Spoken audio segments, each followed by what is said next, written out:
Welcome to your favorite channel for studying English. In this episode, we'll dive deep into an important and complex topic, the conflict between Israel and Iran. Don't forget to like and subscribe for more videos. Let's get started. Welcome to our podcast. Today we're discussing the conflict between Israel and Iran. To start, I'll ask, what are the main reasons behind this tension? In our next blocks, we'll explore history, recent events, and possible futures together. Great question. The roots of the conflict go back decades. Israel and Iran were once friendly allies in the 1950s and 1960s. But things changed after the 1979 Islamic Revolution in Iran. Do you know what happened then? I've heard that after 1979, Iran's government shifted dramatically. They adopted an Islamic Republic model and rejected Western influence. Why did that matter for Israel-Iran relations? Can you explain the impact of that change? Yes. After the revolution, Iran stopped recognizing Israel and began supporting groups hostile to Israel like Hezbollah and Hamas. Have you ever heard about Iran funding these groups? They became major players in regional tensions. I knew Iran supported Hezbollah, but I didn't realize how extensive the support is. Did Iran always support them financially and militarily? Or did this begin more recently? Please share some historical context. It started in the early 1980s during the Lebanese Civil War. Iran provided money, weapons, and training to Hezbollah. Do you think that Iran will continue this support in the future? Their influence has only grown over time. Good point. Now, shifting to the present, how do recent events like drone attacks or cyber warfare impact Israel-Iran relations right now? Are we seeing new tactics in this ongoing conflict? Yes, we are. In recent years, both countries have engaged in cyber attacks and occasional airstrikes. Have you read about the incidents involving Syria or Iraq? They often serve as battlegrounds for proxy conflicts. I've read reports of explosions at nuclear facilities in Iran. Do you think Israel was involved? There are rumors Israel has sabotaged Iran's nuclear program. What do we know for sure? It's widely believed Israel carried out covert operations against Iran's nuclear sites, though they don't officially confirm it. Will Iran pursue nuclear weapons in response? That is a major concern in global diplomacy. Speaking of diplomacy, have either country tried to negotiate directly? I know Iran and Israel don't have official relations.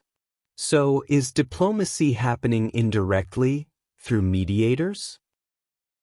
There haven't been official talks, but indirect diplomacy happens via other countries like Oman or Switzerland. Have you seen news about secret meetings? These quiet efforts may help avoid further escalation. Let's talk about the future. What scenarios exist for de-escalation or worsening tensions?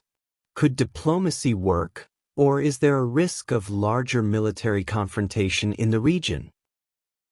Optimists hope diplomacy could ease tensions if Iran limits its nuclear program and Israel halts covert actions.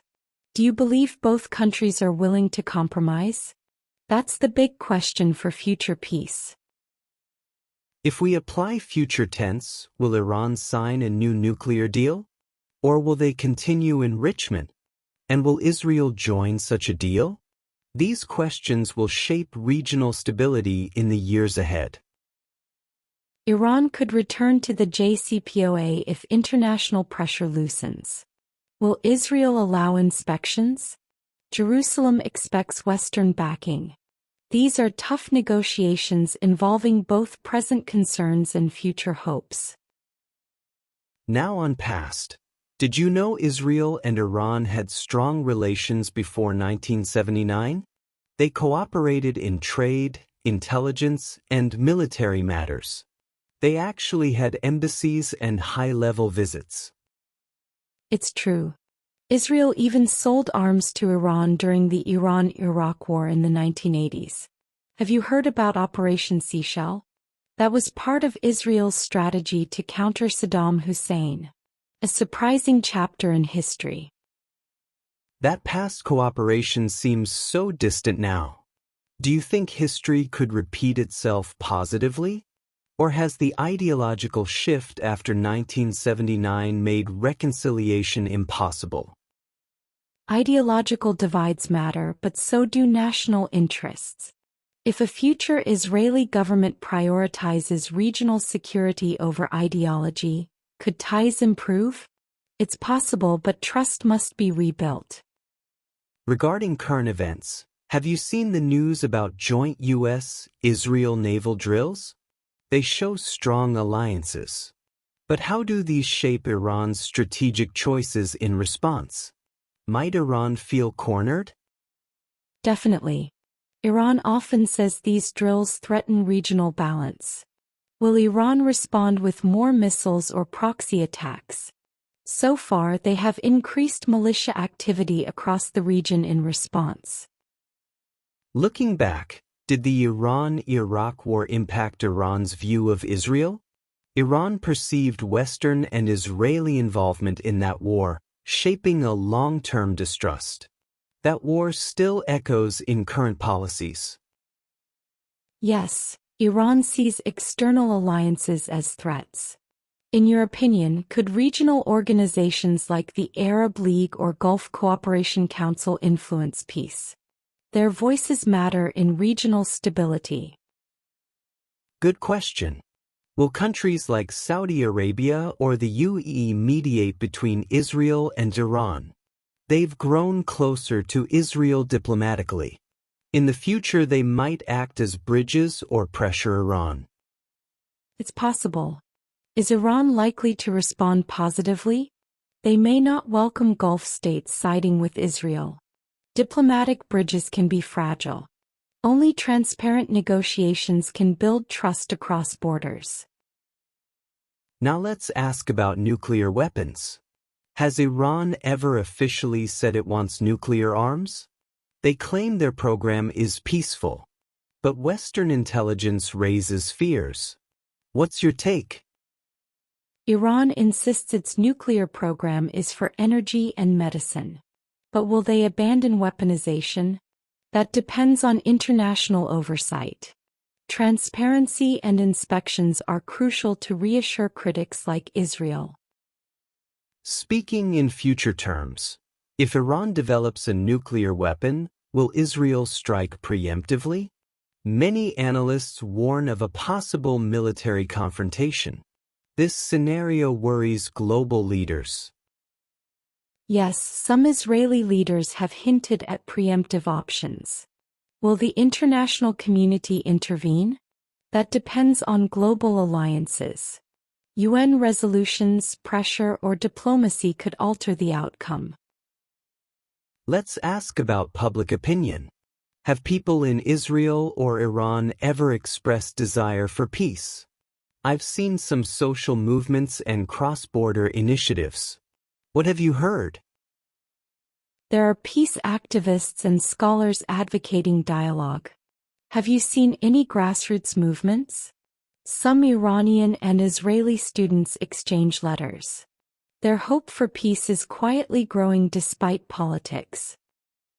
Looking ahead, will technological diplomacy help? Virtual exchanges, social media dialogues, and academic partnerships might reduce hostility.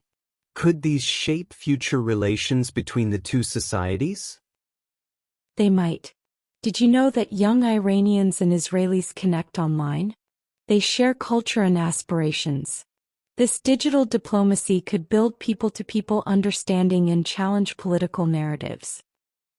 Finally, in the next decade, will we see normalization between Israel and Iran? That would be historic. Or will tensions remain? Only time, diplomacy, and trust building will decide the path forward. That's a hopeful yet uncertain question. Do you believe ordinary citizens on both sides want peace more than conflict? If so, social pressure could prompt leaders to shift strategies toward dialogue, even in dangerous times. To conclude, what is the main takeaway for listeners? I'd say understanding the past is key to imagining a peaceful future. Conflicts rooted in history require knowledge and empathy to find solutions. Absolutely. Knowledge fosters peace. Have you learned something new today? We hope our podcast helped you practice your English and understand the complex Israel-Iran conflict from multiple angles and tenses. Thanks for listening. Don't forget to use the English structures we practiced: past, present, future, and questions. This helps your language skills and critical thinking. Keep learning and exploring global issues. And don't forget to like, subscribe, and leave a comment with your thoughts. Have you ever studied international conflicts in English? Let us know. See you next time with more English practice and global deep dives. Hope you enjoyed it. Don't forget to subscribe for more videos.